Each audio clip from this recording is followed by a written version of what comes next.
Hi everyone and welcome back to my channel. In this video, we're going to be talking about how to find an apartment in Paris. Now, we all know that apartment hunting can be such a burden, and I have been there, done that twice for the matter, so I know how stressful and tiring it can be. So in this video, I'm going to be sharing with you guys what to expect when apartment hunting in Paris, some tips and tricks that I've learned, and how to avoid getting scammed and keeping your money safe.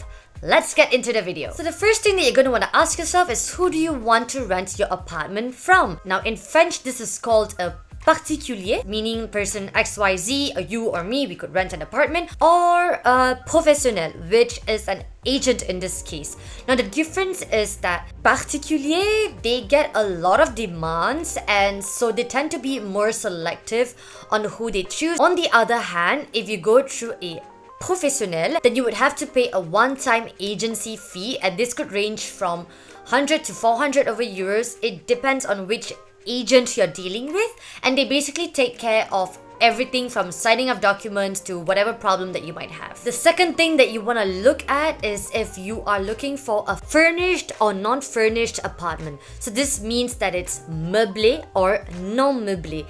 When it's meublé, you generally have a bed, kitchen utensils, and a chair and a table, and a place to keep your clothes, but it's not really obligatory. I'm not that sure on how the rule works, so you want to check with your agent on what comes with the apartment. By the way guys, if you're interested to find out if Paris is a student-friendly city, then do check out this video that I made talking about just that. So where can you find your apartment? Now I'm going to list out a few websites. Le Bon Coin, PAP, Se Loger, Bien Ici, Jinka, which literally regroups like all of the websites that I stated previously on one platform, so that's pretty handy as well.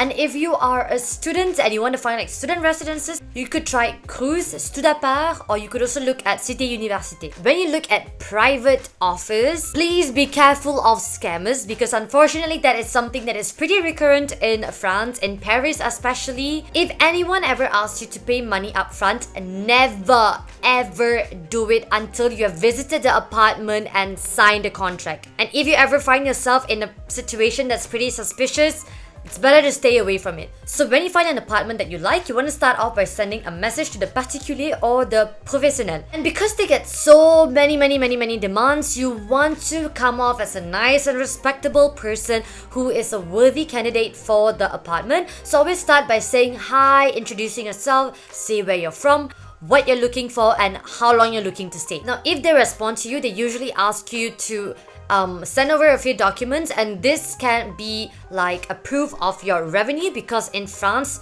they usually look for people who earn 3 times the amount of the rent. They are slightly lenient on students, but generally and unfortunately this is the case. They also ask you for your ID card and your garant. Now a garant is basically someone or a body that sort of reassures your landlord or the agent that you can pay the rent on time. So if for example you happen to struggle with paying the rent on time, the landlord will address the garant to get his payment done. Most of the time, the parents of the students become their garant.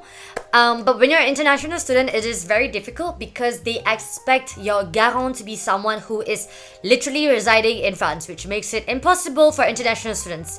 However, there is this thing called Visal, which is basically the state and a social aid called Action Logement, which basically becomes your garant. So how do you know if you are eligible for Visal? Well, basically if you're between 18 to 30, then congratulations, because you can apply for it. The process is extremely straightforward and you get the document like automatically. So check that out, because it's like the safest bet, and a lot of landlords actually prefer when your garant is Visal. And if you're above 30 years old, then there are some conditions that you have to meet. So do check out the website to find out more. So you've found an apartment that you like, you send a message, you got a reply, and you send in documents, and now you get to visit the apartment. Let's say you really love the apartment and you want to commit to it. So what happens is the landlord or the agent will do what is called an État des lieux entrée, which is sort of like a check before you enter the apartment to see if everything is in place, the condition of the walls, the condition of the furniture,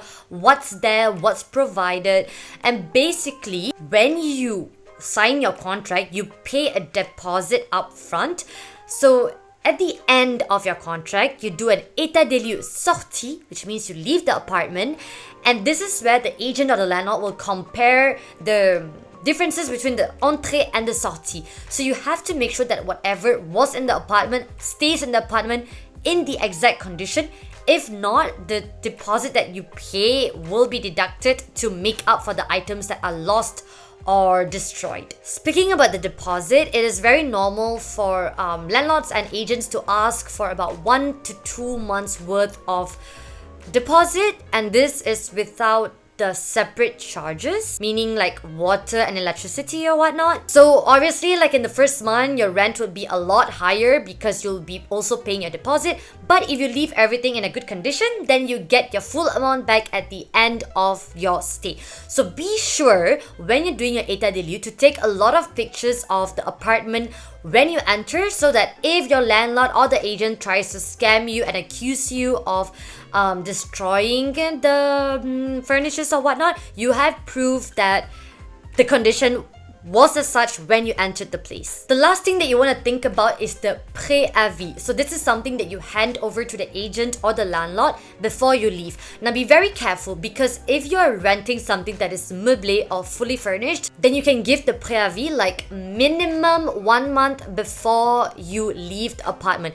But if it's a non-meublé, then you have to send your préavis 3 months ahead of time. So that is all for today's video. I really hope that it helped you guys find out more about apartment hunting in Paris. I know that it can be extremely difficult, so I hope that this video gave you some tips and tricks. If you did find it helpful, I would really appreciate it if you leave a like and subscribe to my YouTube channel, and let me know what you think about it in the comment section down below. That's all for today, guys, and I'll see you in my next video. Ciao!